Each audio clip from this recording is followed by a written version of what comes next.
Good day, everyone. I am Matthew Redondo from Group 4 of the Bachelor of Arts in Political Science, now discussing taking charge of one's health and understanding the self. First, let us know what are the learning outcomes of this discussion.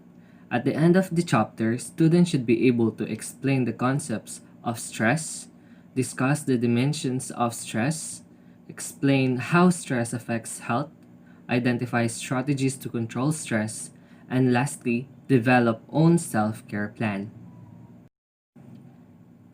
So, our topic for today is stress.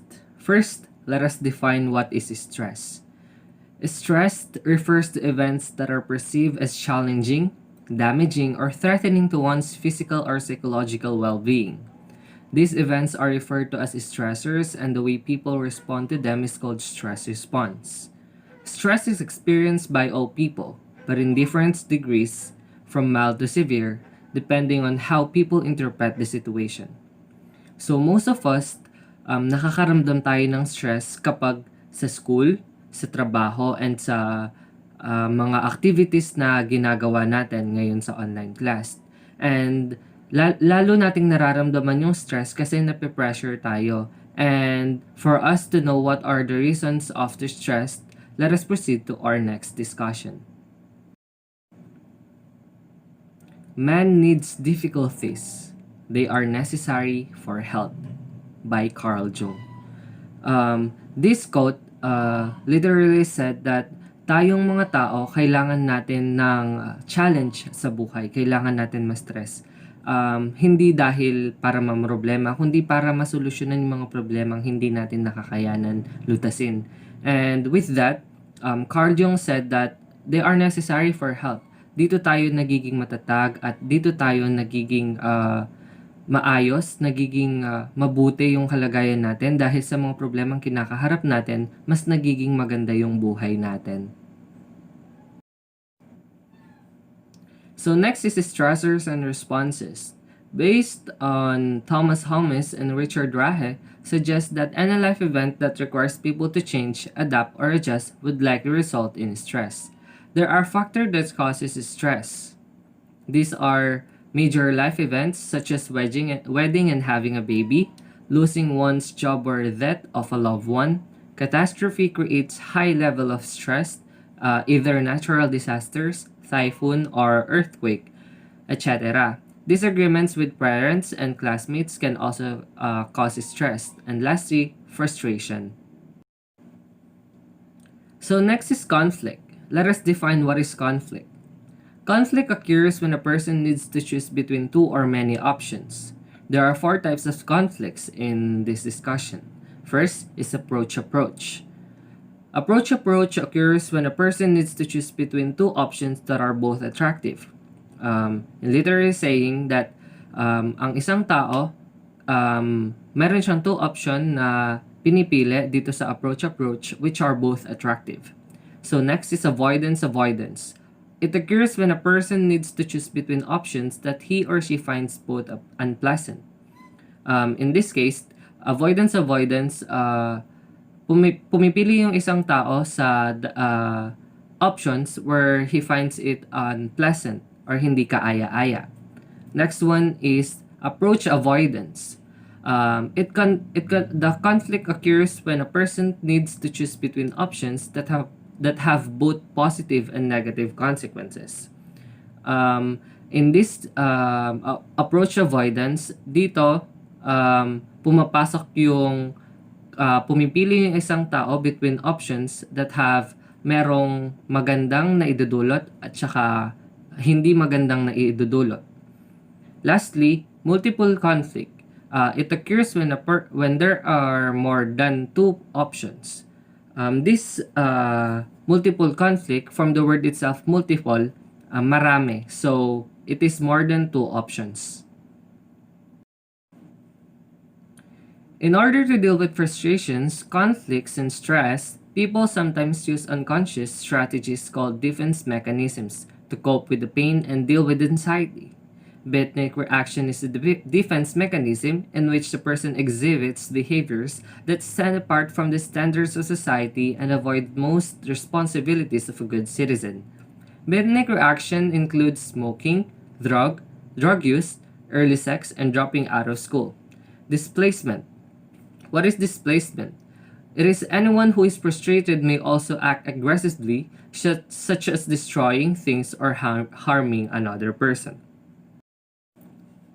Another examples of defense mechanism are denial.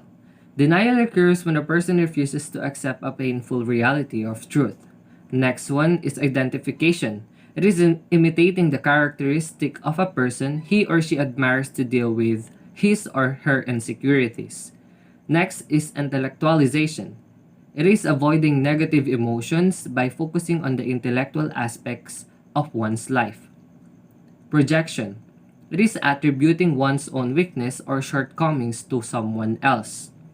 Next is rationalization.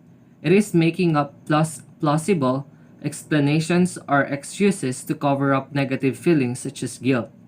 Next one is reaction formation.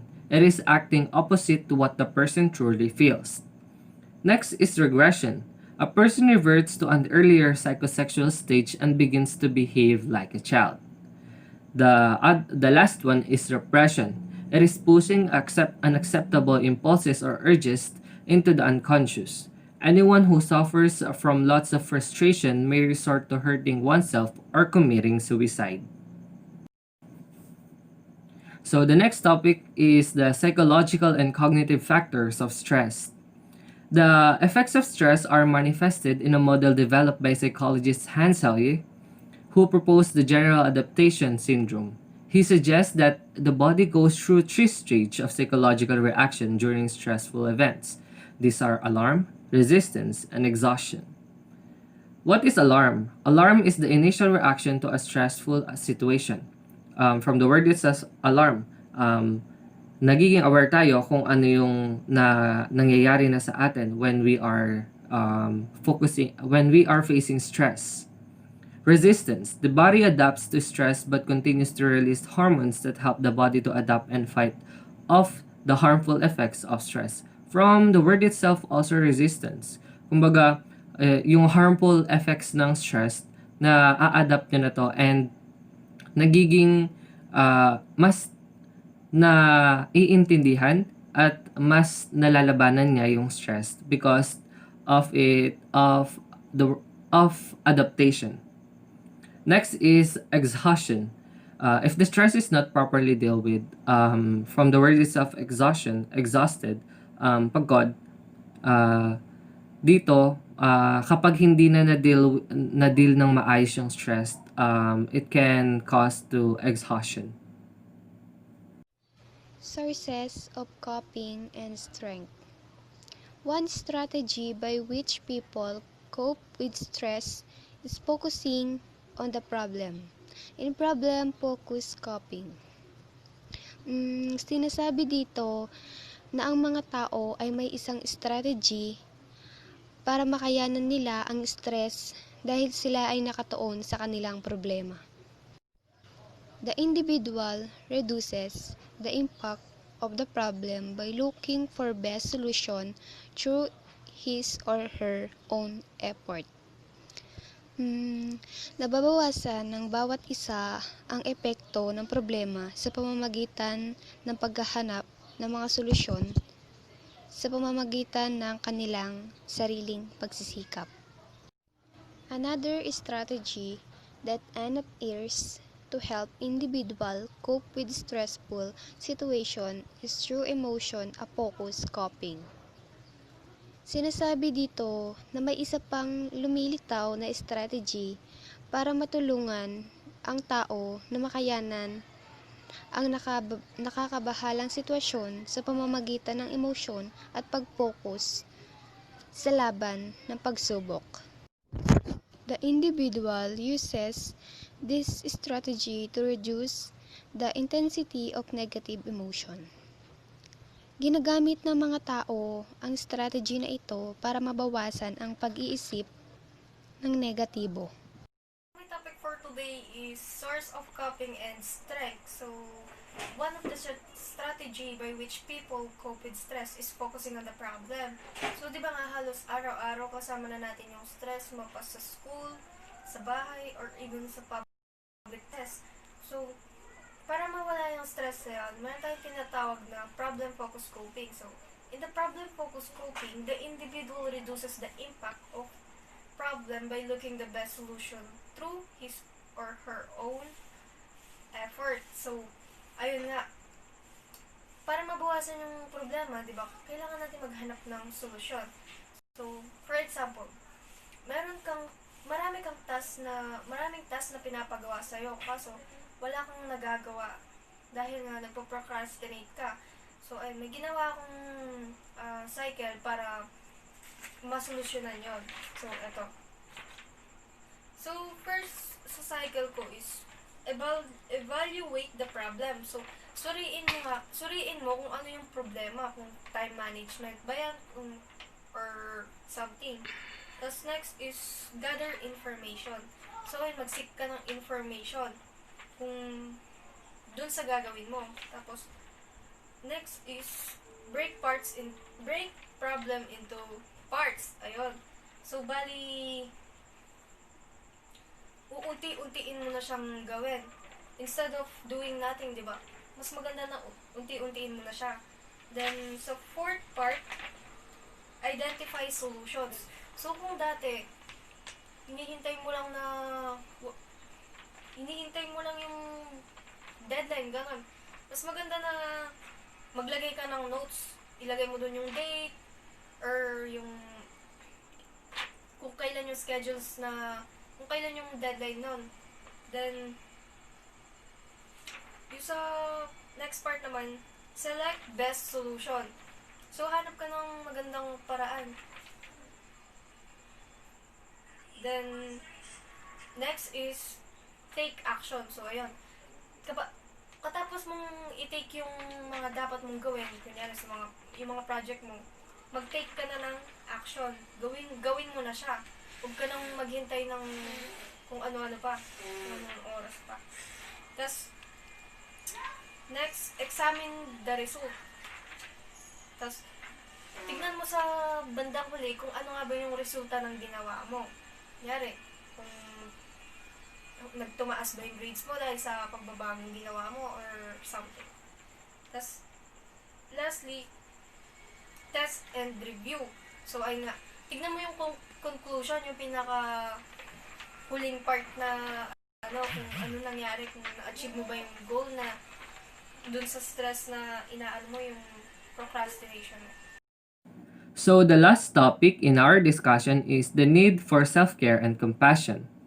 People who are high in self-compassion treat themselves with kindness, care, and understanding when they experience stressful events or situations. Self-compassion has three elements: self-kindness, a sense of common humanity, and mindfulness. So, let us define what is self-compassion. Self-compassion entails a self-kindness when confronted with life difficulties rather than being angry. Self-compassionate people accept that mistakes and failures are part of being human and common to all. When we are facing stress, mas naiintindihan natin yung sarili natin at mas nagiging compassionate tayo sa sarili natin. And with that, habang hinaharap natin yung difficulties and circumstances in our lives, mas nagiging matatag tayo because we are compassionate in ourselves and we accept our mistakes and failures in life. With that, we are living in a world wherein napupunta tayo sa better place, but I think it's not just a better place but a best place to live in. So the next one is stress has effects on health. For this reason, people must learn ways to manage stress with self-compassion. Stress management is the ability to control stress and develop the skills to prevent the harmful effects of stress. Below are suggestions to manage stress and practice self-compassion. When you are stressed, find a quiet place where you will not be disturbed para makapag-relax ka. Pray or meditate. Read spiritual materials such as Bible, self-help books, or magazines. Dito, para hindi ka ma-stress, gumawa ka ng paraan para maglibang ka. Yung makita mo yung sarili mo na hindi na stress and nag-enjoy lang sa mga bagay na ginagawa mo. So, third one is be mindful of your thoughts and feelings. Alamin mo rin yung sarili mo, i-check mo yung sarili mo, and palagi kang maging totoo sa sarili mo. Be mindful for yourself. Keep a diary or a journal where you can write down and process your thoughts and feelings. Kapag nai-stress ka, gawin mo yung mga bagay na magsulat ka para kung sakaling may mga magagandang bagay na alam mong memories para sa'yo, dito mo malalagay yon. Dito ka makakapagawa ng journey and ilagay mo yung thoughts and nafe-feel mo. Yung mga feelings na nararamdaman mo sa mga bagay na alam mong makakapagpasaya sa'yo. Talk to people and share your feelings. Communicate with others. Be sociable. Kasi baka minsan nagkukulangan na rin tayo ng mga time para sa ibang tao. Minsan lagi lang tayong para sa sarili natin. So, do talk to people and share your feelings with them. Develop good habits. Eat the right kind of food. Drink lots of water. Sleep at least 8 hours a day. Exercise regularly and relax. Mas magiging comfortable yung feeling natin sa sarili natin kapag nagawa natin yung mga hygienes na kailangan natin. We should sleep 8 hours a day para makapag-isip tayo ng mas mabuti, mas payapa at mas malalim para sa ating sarili. Drink plenty of waters para alam nating hydrated tayo lagi. And lastly, develop a sense of humor. Think positive and find reason to smile and be happy. Sa panahon ngayon ng pandemya, alam nating maraming problemang kinakaharap ang mundo. Kaya ngayon, siguro kapag nakakaramdam ka ng pagod, ng stress, isipin mo yung mga bagay na makakapagpasaya sa'yo. Think positive and find reason to smile and be happy. Because happiness is the key to success. And with that, I am ending our discussion and I am thankful for your listening. Good day and God bless us all. Thank you.